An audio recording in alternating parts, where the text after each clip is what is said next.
feeling great about right now with the defense? There's certain players that I think are playing at a super high level. They would be the ones you would expect. Batty. I think Blake Mangelson's got way better. John Nelson, the interior of the D-line I really like right now. Jacob Robinson's had a really good camp so far. I like the battle going on with the safeties right now. They're all getting better. I think we're much better in that room than last year, and we're deeper, so that's good. Yeah. What's concerning you? Depth at certain spots. We need a couple backers to still step up. Depth there. There's some talent in that group, but we need someone to solidify. We need some guys to solidify themselves. And the corner group, I would say the same thing. We just need that third, fourth, fifth corner to really step up. Is Mark Collins trending to where he could play in game? Oh yeah. So Mark Collins had a really good day today, and I like where Evan Johnson's been this camp. Jonathan Cabea stepped up, so we just need those guys to really solidify themselves as third, fourth, fifth corners in the Big 12.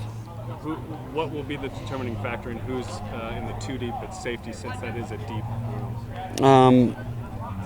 Obviously playmaking, who's making the most plays tomorrow is going to be a big deal, and then also just the ones who know the defense the best. Is tomorrow a 100-plus play scrimmage again like last week? I think it will be a little bit shorter. We need an opportunity to be under the lights a little bit, get a feel for the stadium, all that, and more than anything, just one more opportunity for some of the guys to tackle. You doing a night scrimmage? Yeah. Nice. Yeah.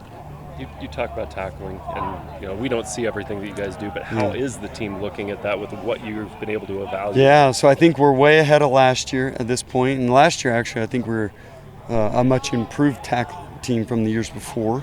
So I think we're better. Time will tell when we get into the second scrimmage tomorrow and then into games, obviously. But so far through camp, I think we're improved.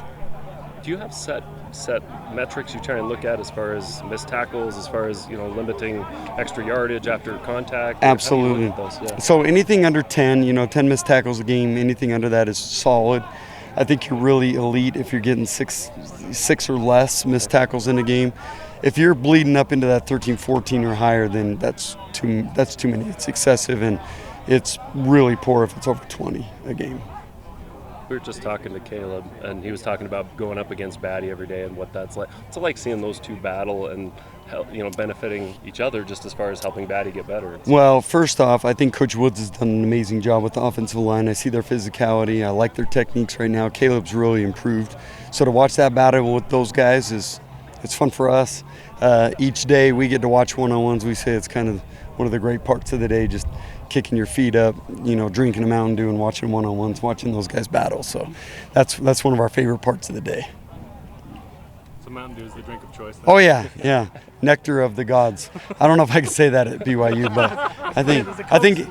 Well, oh yeah, I better be careful. I really better be careful then, huh?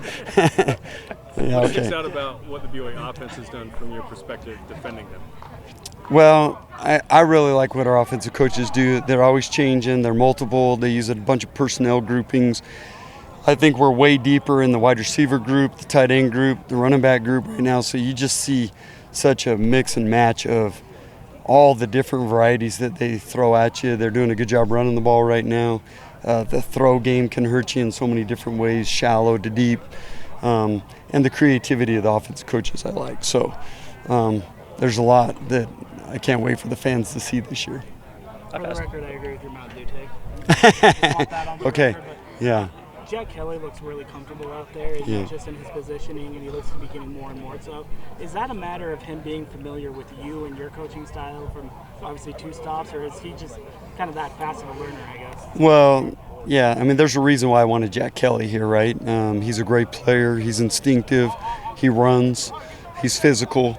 And I can't wait to see him play in the Big 12. So I think the fans are going to like what they see from him. I like what I see. I think his comfort level in this defense shows up on the practice field because he's been doing this for a while now. What's his story in terms of how you got him to Weber State and now he's become this P4 guy that's going to fit in? Well, he was committed originally to Utah State, and I really thought he was a steal for them. And then just through the coaching changes and some of the stuff that occurred at Utah State, he kind of slipped through the cracks, and he was one I loved from his junior year. And so we were always kind of hovering, waiting. And when the opportunity arose, I mean, we pounced on that one. He was one I wanted from the get-go. And then right from day one when he stepped onto Weber State's campus, he was one of our strongest guys, one of the guys that showed the most promise, and he's played a lot of football now. So, Jay, I've asked you this before, and I'll ask it again probably, but how's this team doing at knowing when to take chances defensively? Not good enough yet. I still think we are trying to be so assignment sound right now that we're not necessarily learning when to cut loose.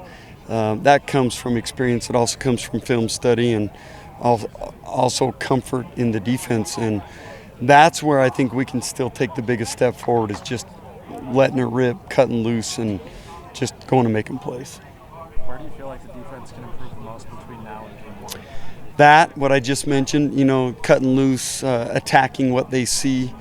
We can be more assignment sound, and then we're always working on pad level, technique, toughness, just those things that will always be things that we're always stressing. We can continue to get better at that. Anything else? Okay, guys, appreciate you. Thanks, Jay.